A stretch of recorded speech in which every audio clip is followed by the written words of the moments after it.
नमस्कार. आजची आपली डिश आहे, हिचं नाव आहे ठेचा पनीर, जी सर्वांना लहानांपासून मोठ्यांना आवडणारी आणि एक स्टार्टरसाठी अतिशय उत्तम पर्याय मी तुम्हाला आज सांगते. जे माझ्या घरी व्हेजच्या दिवशी आपण स्टार्टर म्हणून हे नेहमी करतो. तर त्याची प्रोसिजर कशी आहे ते मी तुम्हाला सांगते. सर्वप्रथम आपण घेतलेला आहे 300 ग्रॅम पनीर, 50 ग्रॅम कच्चे शेंगदाणे आणि 10 ते 12 लसणीच्या पाकळ्या, एक जोडी कोथिंबीरीची जी देठासहित घ्यायची आहे आणि 10 ते 12 मिरच्या, 1 चमचा मीठ, 1 चमचा हळद आणि थोडीशी जिरं. सर्वप्रथम मी दाखवते ही डिश कशी दिसते आणि आता आपण करायला सुरुवात करूया. एका पातेल्यामध्ये थोडंसं तेल घालून त्याच्यामध्ये हे कच्चे शेंगदाणे सर्वप्रथम भाजून घ्यायचे आहेत. नंतर त्याच्यामध्ये लसूण, हिरवी मिरची आणि बाकी सर्व साहित्य आपण त्याच्यामध्ये परतून घ्यायचं आहे. ह्याचा मेन उद्देश असा आहे की हे सर्व जिन्नस खमंग त्याच्यामध्ये भाजले गेले पाहिजेत आणि त्याचा सर्व कच्चापणा गेला पाहिजे.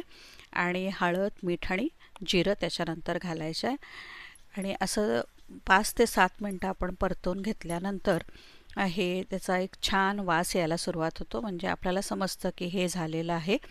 आणि त्याच्यानंतर मिक्सरमध्ये एकदम थोडंसं जाडसर पाणी न घालता आपण हे वाटून घ्यायचं आहे. पाणी न वाटून घाण्याची उद्देश हा आहे की थोडंसं जाडसर वाटल्यामुळं हे पनीरच्या मोठ्या मोठ्या क्यूब्सला आपल्याला असं लावण्यासाठी त्याची मदत होईल.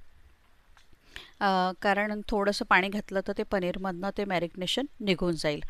तर त्यासाठी थोडंसं जाडसर आणि घट्ट मॅरिनेशन असेल तर ते पनीरला व्यवस्थित लावता येईल. आपण मिरचीचा ह्याचा किती तुम्ही घेणार, तुम्हाला तिखट हवं आहे त्याप्रमाणे तुम्ही मिरची घालू शकता. लहान मुलांसाठी डिश बनवायची असेल तर शेंगदाण्याचं प्रमाण वाढवा आणि मोठ्यांसाठी मिरची थोडीशी चालू शकेल. तर आपण सर्व अशा पनीरला हे असं सगळं मॅरिनेशन लावून ठेवायचं आहे अर्धा तासासाठी. जेवढं मॅरिनेशन कराल जास्त वेळ तेवढी अजून छान लागणार ही डिश, पण 15 ते 20 मिनटं हे पुरेसं आहे टायमिंग. असं व्यवस्थितपणे आपण सर्व चारही बाजूंना हे मॅरिनेशन लावून घ्यायचं.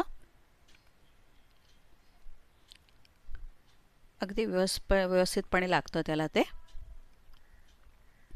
आता हे बघा, सर्व पनीरच्या क्यूब्सला मी हे लावून घेतलेलं आहे आणि आता एका साईडच्या मध्ये आपण एका भांड्यामध्ये थोडंसं नॉनस्टिक पॅनमध्ये थोडं तेल गरम करायला ठेवूया.